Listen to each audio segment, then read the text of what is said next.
I get defensive and insecure. My own worst critic. Bismillahirrahmanirrahim. Assalamualaikum warahmatullahi wabarakatuh. Yang terhormat kepada Ibu Ratih Rizky Nirmala SSIMPD selaku dosen mata kuliah Kimia Organik Bahan Alam Terestrial dan teman-teman kelas pendidikan Kimia 6B yang berbahagia. Alhamdulillah kami bisa mengikuti perkuliahan pada pagi hari ini dalam keadaan sehat walafiat.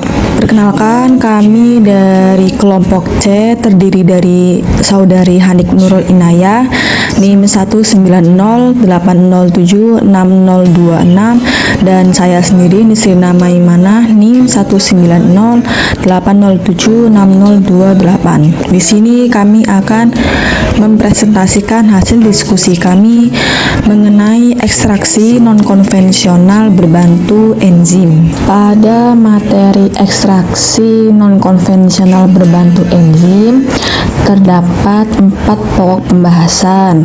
Yang pertama yaitu pengertian dan tujuan, yang kedua yaitu alasan dan enzim yang digunakan itu apa saja, yang ketiga yaitu faktor yang mempengaruhi, dan yang terakhir yaitu kelebihan dan kekurangan. Pada pokok pembahasan yang ke-1 yaitu pengertian dan tujuan. Senyawa-senyawa yang tidak dapat terjangkau dengan pelarut selama ekstraksi dengan teknik konvensional maka dapat dilakukan hidrolisis dengan bantuan enzim sebagai perlakuan awal agar dapat membantu melepaskan senyawa bahan aktif yang terikat oleh ikatan hidrogen dan ikatan hidrofobik sehingga dapat meningkatkan rendemen ekstraksi.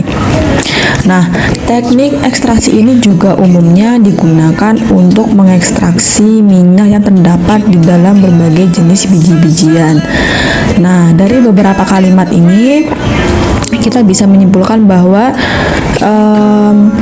ekstraksi berbantu enzim itu adalah salah satu metode ekstraksi non-konvensional untuk mengekstrak senyawa aktif, khususnya minyak di dalam biji-bijian dengan bantuan enzim.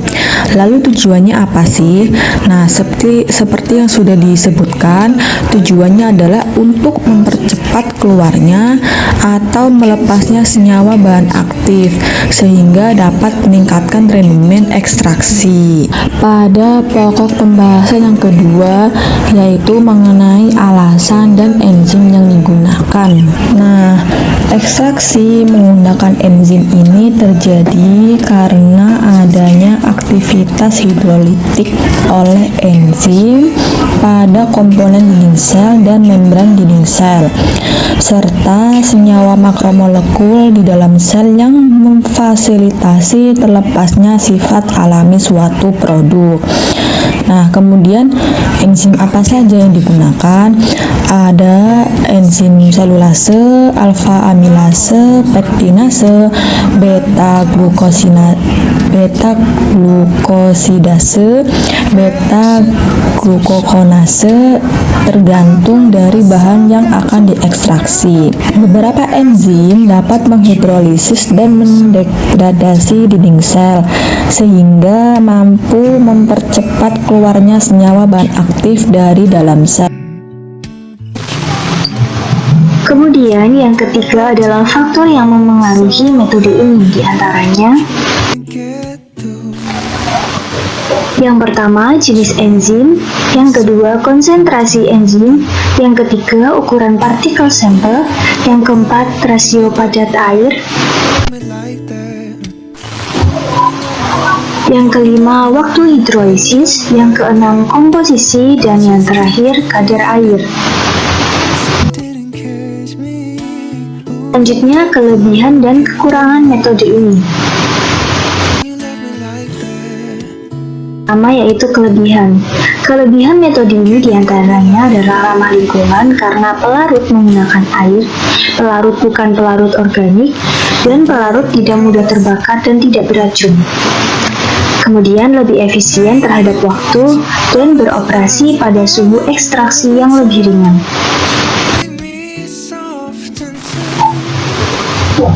Namun, metode ini memiliki kekurangan diantaranya sifat enzim yang mudah terdenaturasi jika tidak disimpan dalam suhu yang benar.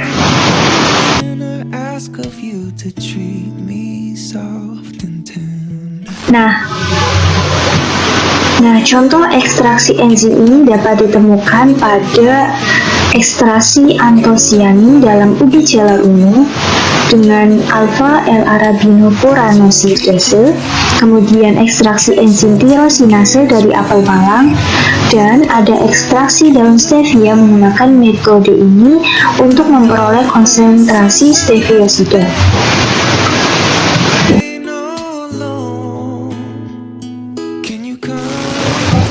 Itu saja yang dapat kami sampaikan. Kurang lebihnya mohon maaf.